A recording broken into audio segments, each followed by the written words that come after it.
ada Ciara Brosnan selaku Alena.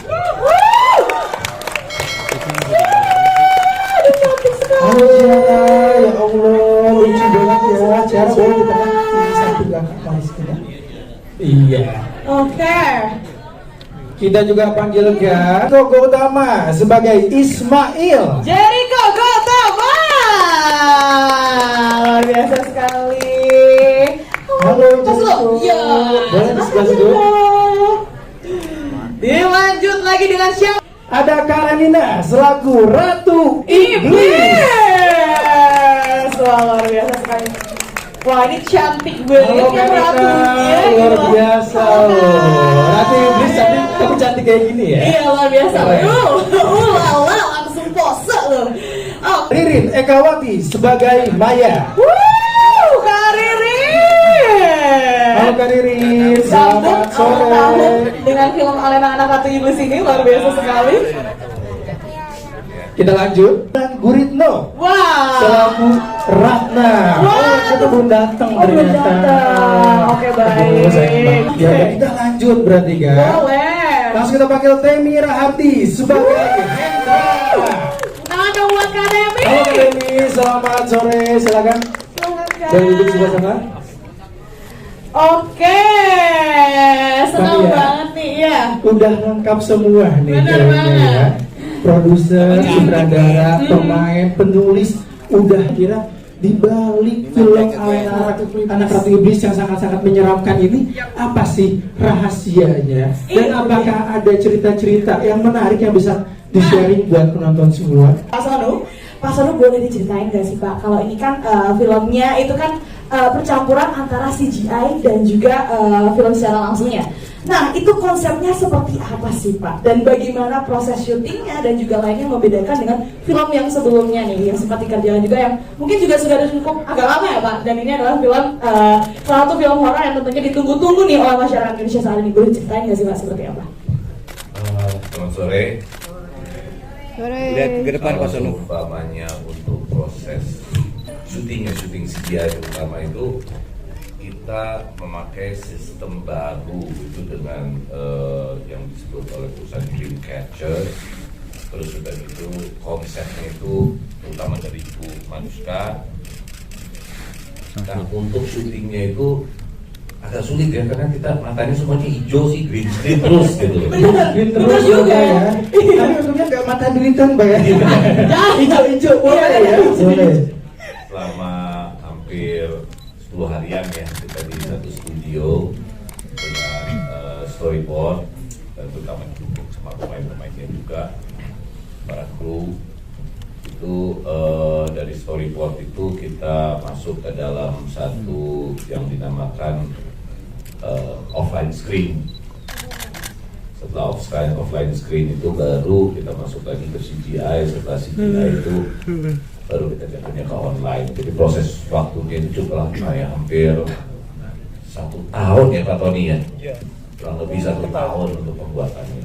Oke, dengar katanya kalau misalnya dari teknik CGI ada yang salah dikit itu benar-benar langsung diulang lagi sama Mas Sonu dari awal. Ya, selain diulang lagi, kalau cuma ada salah sedikit itu mereka harus yang disebut itu roto itu berarti per frame ya. Wah, itu cukup lama ya kalau Cukup lama, nonton cukup satu-satu ya. Tapi Masa luar biasa 20 banget loh. tahun loh kan Iya untuk loh. film ini. Luar biasa banget loh. Tapi Mas Sonu boleh tanya satu lagi nggak sih Pak? Keunikan yang kira-kira Pak Sonu selama ngedirect ini tuh apa sih Kak? Boleh ceritain nggak sih keunikan dari film-film sebelumnya yang pernah dikerjakan oleh Pak Sonu sendiri? Oke, pertama dari ceritanya sih, ceritanya sangat unik gitu loh. Ada seorang anak Ratu Iblis yang lahir di dunia, terus udah gitu dia tugasnya itu untuk membuat dunia ini chaos. Tapi anehnya itu dia pertama harus bikin keluarganya itu kaya supaya berpengaruh. Oh, jadi ada iming-imingnya dulu ya? Iya, ada ini biasa lah kalau setan kan ada iming-iming. Benar. Oke, jadi selain dari CGI-nya, dari segi ceritanya juga menarik banget ya Pak? Oke, terima kasih sebelumnya untuk Mas Sonu. Oh, Ada. Waduh. Apa tuh Mbak? Iya, kayaknya para penonton juga penasaran ya kan? Karena kalau syuting film horor pasti ada cerita horornya juga nih. Ada, ini selalu setiap kali syuting sama anak Ratu Iblis ini Alena. Oke. itu pasti, apalagi pas kita syuting di Sentul ya, benar gak cara ya? Ingat? Itu setiap kali tuh syuting dia itu pasti ada kejadian yang aneh-aneh. Kalau seumpamanya dari kru sendiri juga, ya ada selingnya putus lah, ada inilah, ada itulah. Wah. Dan juga saat kita syuting di Jogja itu di mana ya, di mana itu ya? Atau nih? Hah? Oh, di hutan, benar-benar. Itu ada beberapa kru yang kesurupan sih. Waduh. Banyak banget kendalanya ya kan proses syutingnya, dan juga ada kru yang kesurupan. Saya pikir tadinya bohong. Iya. Setelah mendengar ketawanya saya juga begidik jadi ya. Aduh, pas udah tahu Pak ketawanya seperti itu langsung merinding semuanya ya, langsung percaya. Kebetulan saya juga jadi printing nih ya. Jangan dulu Kenapa ya, ya? bahaya ya. Ada apa ini Om ya? Oh jadi seperti itu ya Pak. Setiap ada alenanya selalu ada kejadian aneh yang terjadi waktu di lokasi. Iya. Waduh, berarti ini luar biasa banget loh, telah menyelesaikan semua produksinya dari awal sampai akhir. Walaupun ada sedikit gangguan dari makhluk-makhluk yang tidak terlihat ini ya Pak. Ya. Luar biasa sekali. Tepuk tangannya dulu dong semuanya untuk proses produksi Alena Anak Ratu Iblis ini. Oke nih, editing atau gimana tuh Pak? Sewaktu editing, sewaktu syuting sebenarnya kita udah melihat itu, karena kan dia langsung di monitor ya. Oke. Nah setelah syuting, tapi saat itu pas kita mau untuk di rewind, acet semuanya. Oh iya. Wow. Beberapa Ini equipment sempat merinding saya. shutdown. Oke, baik. Tapi filenya apakah aman atau akhirnya tidak terpakai karena ada sosok? Ada backup sih, backup yang di backup itu ada. Cuman oke. kalau seumpamanya saat kita syuting itu memang seluruh equipment shutdown. Oke, wow. Saya ada pertanyaan Pak. Kira-kira dari semua makhluk yang tertangkap, apakah ada yang ditaruh di filmnya atau seperti apa dua? Atau dihilangkan? Malu-malu kalau yang di sini. Iya benar. Baik, jadi ada, cuma kalau mau jadi nggak terlalu kelihatan. Jadi hilang. Iya. Nah, padahal kan kalau Oke. misalnya sekarang kan Kak Isin di sini berperan sebagai Maya. Iya. Ibu dari ibu angkat dari Alena ya kan? Iya. Nah kira-kira Maya ini tuh sosok seperti apa sih Kak? Sebelumnya aku mau nyapa teman-teman wartawan dan media dulu. Selamat sore semuanya, terima kasih atas waktunya. Semoga keluar dari sini menulis berita-berita bagus tentang film ini, sehingga ini menjadi salah satu film di awal tahun yang bakalan dinonton banyak teman-teman semua yang pencinta horor di Indonesia. Tepuk tangan buat Alena. Oke, yang pasti di film ini agak melenceng sedikit dari pertanyaannya. Saya nggak pernah pakai peran pengganti ya Pak? Nggak. Jadi kalau diputer-puter dalam mobil, saya sendiri sampai mual saya. Aduh, 20 kali Kak, diputer-puter dalam 20 mobil. kali diputar dan memang Pak Sonu sangat perfect sekali dalam mengambil shot. Jadi dia mau seril mungkin. Kamu tadi di situ harus ada semua barang berputar, dan akhirnya semua kru memutar saya di dalam mobil itu pada hari itu. Pulang-pulang, wah di sini udah ya Pak, saya vertigo deh kayaknya. Luar biasa, totalitas tanpa batas loh ya. Yang pasti saya senang sekali bekerja sama dengan teman-teman pemain, sutradara dan para kru juga. Setelah 3 tahun ya Tem ya, akhirnya film ini tayang juga, hasil kerja keras kita semua. Semoga bisa diterima untuk yang pecinta film horor. Ini salah satu warna menurut aku yang baru lagi buat kita semua. Jadi ayolah nonton bareng-bareng. Oh, nonton dong ya. Ini harus melihat dari kerja kerasnya Karin juga yang sudah diputar 20 kali lebih ya kan? Sampai doang vertigo ya. Iya, untuk vertigo. Yang pasti selama bermain bersama Alena, wah luar biasa, dia bermain sangat bagus. Saya sampai nggak berani melihat matanya. Dan dia ya setiap kali dia masuk di shot, dia menjadi anak yang berbeda. Menakutkan. Berbeda dari sosok aslinya ya, Kak. Padahal aslinya kan cantik, lucu, ya kan, menggemaskan, tapi ternyata pada saat take langsung berubah. Oh.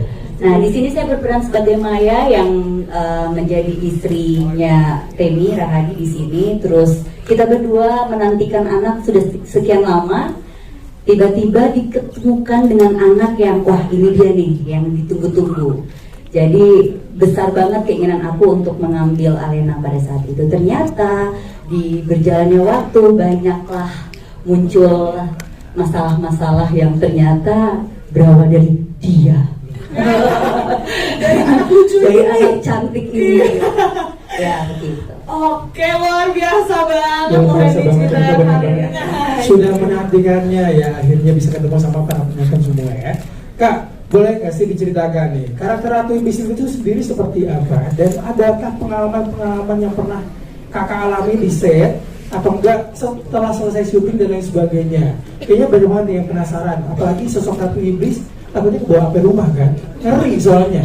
Iya, jadi aku dalam melakukan berbagai peran, aku selalu melepaskan diri aku dari diri aku yang sebenarnya menjadi peran tersebut. Jadi aku butuh 2 hari menyendiri gitu sebelum masuk ke set, terus memanipulasi otak aku sendiri bahwa aku adalah sang Ratu Iblis ya kan. Jadi cara dia bergerak, body language dan lain sebagainya, aku mendalami dulu. Jadi pas sampai set aku udah siap. Oke, itu proses pendalaman karakternya berapa lama tuh Kak? Berarti 2 hari itu ya? Pastinya sebelum itu kita bersama Pak Sonu, Ibu Shalu, Ibu Sonia, dan Pak Tony juga udah sering berdiskusi, melakukan test shoot, terus fitting. Jadi kita udah siap banget, udah melakukan perbincangan kira-kira dia ini looknya seperti apa, apa sih yang mau dihadirkan sebagai si Ratu Iblis ini. Nah setelah kita udah merembukannya, kita setuju dengan satu konsep. Di situ aku mulai menyendiri dulu sebelum tanggal hari H aku harus masuk set. Terus aku yang berusaha embody sang Ratu Iblis. Luar biasa. Mungkin itu aja ya perasaan yang lupa dengan Ninanya gitu loh. Udah benar-benar jadi sang Ratu Iblis. Jadi cara saya memandang, cara saya berjalan, cara saya apapun itu di dalam set saya udah ala-ala iblis gitu. Tapi untungnya nggak kebawa sampai rumah. Aku kalau lepas karakter bisa lama Beb, sampai 3 bulan. Sampai 3 bulan. Berarti ini selama 3 bulan setelah selesai syuting masih jadi Ratu Iblis. Masih di rumah. Waduh, kasihan suaminya sama anaknya ya. Tapi nggak bikin trauma. Beneran, soalnya karena kita sangat intuit banget kan. Aku tuh kalau berperan bahkan aku jarang bisa ngobrol. Untungnya sesuai dengan karakter sang Ratu Iblis ini, aku bekerja di depan green screen. Jadi adegan aku lebih banyak sendiri. Jadi aku benar-benar bisa yang stay in character gitu loh. Benar-benar. Oke, sampai disendirikan supaya bisa dapet tuh sosok sang ratunya nih. Ini nggak kebayang sih kalau Cema jadi Ratu Iblis juga ya. Lagi ingat-ingat dulu, lagi muter ya kan memorinya. Ingat-ingat dulu, saya umur berapa? 2, 3. Lagi ingat dulu. Berapa juara? Kayaknya 7 atau 8 tahun. 7 atau 8 tahun. Wow, usia yang sangat muda loh. Tapi bisa memerankan karakter utama sebagai Alena. Dan itu bukan karakter yang main-main. Sebagai anak Ratu Iblis. Itu dia. Nah, kira-kira apa sih yang dialami sama Alena ini, atau misalkan sosok Alena itu seperti apa sih yang cara ingat kira-kira?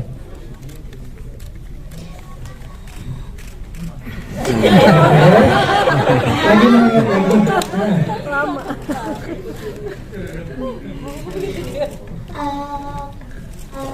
Alena adalah anak yang baik, anak yang lucu,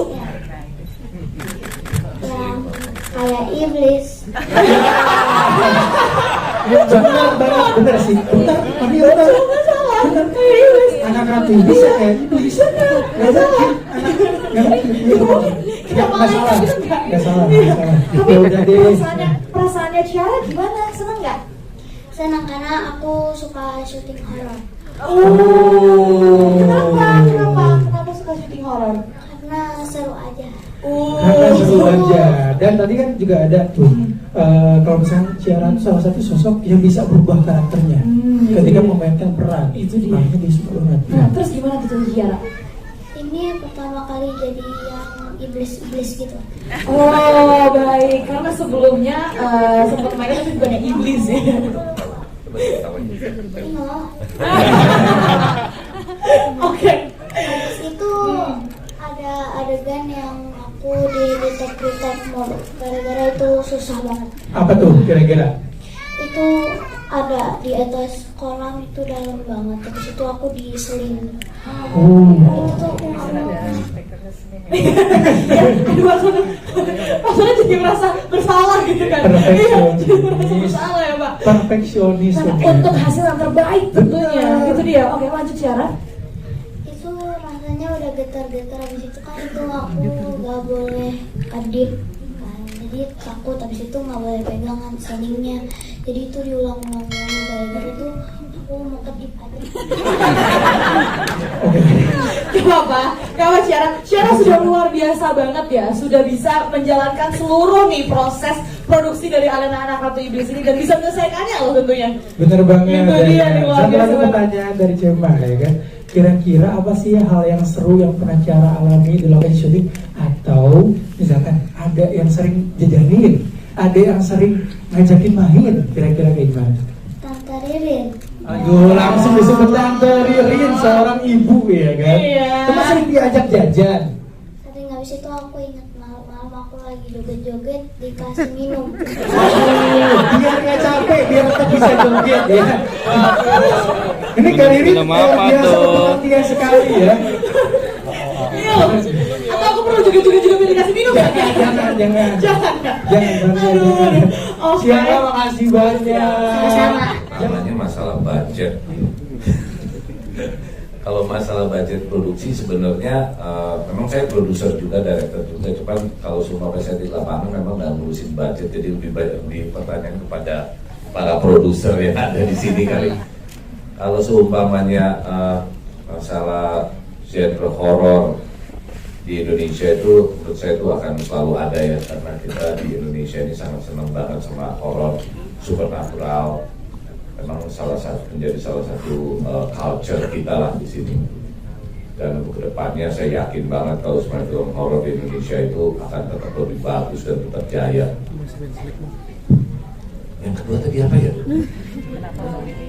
Oh, kenapa memilih ini? Sebenarnya ini waktu saya baca ceritanya dan diskusi sama Maruska itu seperti ada tantangan gitu loh. Film yang penuh dengan CGI, terus sudah gitu dari ceritanya sendiri, gimana cara menciptakannya, jadi ya bangkit lagi untuk kira-kira pengen sutradarain lagi. Ekspektasi jumlah penonton. Ekspektasi ya, kita harapkan banyak banget ya, cuman ya let's see. Oke, luar biasa.